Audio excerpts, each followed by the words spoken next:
Baik, salam, perkenalkan nama saya Embun Berkatinia Rohi Ede. Saya dari Prodi Manajemen Pendidikan Kristen kelas D semester 4. Pada video kali ini saya akan menjelaskan sedikit tentang perencanaan pembelajaran.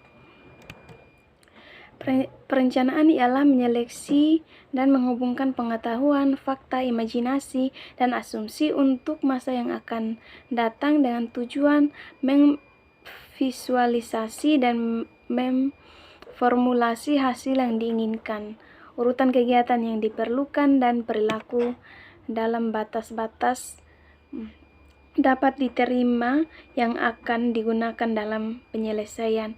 Perencanaan adalah hubungan antara apa yang ada sekarang atau what is dengan bagaimana seluruhnya atau what shall be, yang bertalian dengan kebutuhan, penentuan tujuan, prioritas, program, dan alokasi sumber. Di sini ada perencanaan pembelajaran.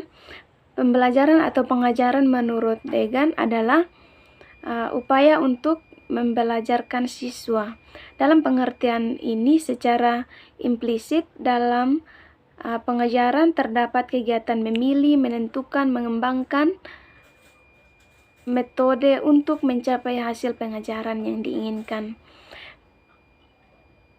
Pemilihan, penetapan, dan pengembangan metode ini berdasarkan pada kondisi pengajaran yang ada. Kegiatan ini pada dasarnya merupakan inti dari perencanaan pembelajaran. Adapun langkah-langkah dalam perencanaan pembelajaran, yang pertama adalah merumuskan tujuan khusus, memilih pengalaman belajar yang akan diterima siswa, menentukan kegiatan belajar mengajar, menentukan orang-orang yang terlibat dalam proses pembelajaran, menentukan alat dan bahan untuk belajar, yang berikut ketersediaan fasilitas fisik, dan yang terakhir adalah proses evaluasi dan pengembangan.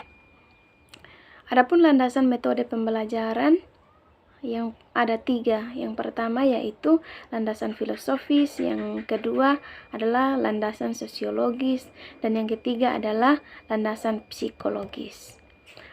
Di sini ada macam-macam dari metode mengajar. Yang pertama yaitu ceramah, metode diskusi, metode tanya jawab, metode demokratif dan eksperimen, metode resitasi, metode kerja kelompok, metode rasiodrama dan bermain peran. Yang berikut metode karyawisata, metode real, dan merencanakan metode pembelajaran. Adapun tujuan dari pembelajaran, dalam proses pembelajaran guru harus menetapkan terlebih dahulu tujuan pembelajaran yang ingin dicapai. Menurut taksonim Bloom, secara teoritis tujuan pembelajaran dibagi menjadi 3 kategori. Yang pertama yaitu tujuan pembelajaran ranah kognitif, yang kedua tujuan pembelajaran ranah efektif, dan yang terakhir tujuan pembelajaran ranah psikomotorik. Adanya perbedaan tujuan pembelajaran akan berimplikasi pula pada adanya perbedaan strategi pembelajaran yang harus diterapkan. Jadi, dalam menerapkan suatu strategi pembelajaran, tidak bisa mengabaikan tujuan pembelajaran yang dicapai. Adapun karakteristik siswa berhubungan dengan aspek yang melekat pada diri siswa seperti motivasi, bakat, minat, kemampuan awal, gaya belajar, dan sebagainya. Karakteristik siswa yang amat kompleks tersebut harus juga karakteristik siswa yang dijadikan pijakan dasar dalam menentukan strategi pembelajaran yang digunakan. Tanpa mempertimbangkan karakteristik siswa tersebut, maka penerapan strategi pembelajaran tentu tidak bisa mencapai hasil belajar dengan secara maksimal. Misalnya, siswa memiliki motivasi belajar dengan siswa yang memiliki motivasi belajar tinggi, tentu membutuhkan strategi yang berbeda dalam pembelajaran. evaluasi pembelajaran.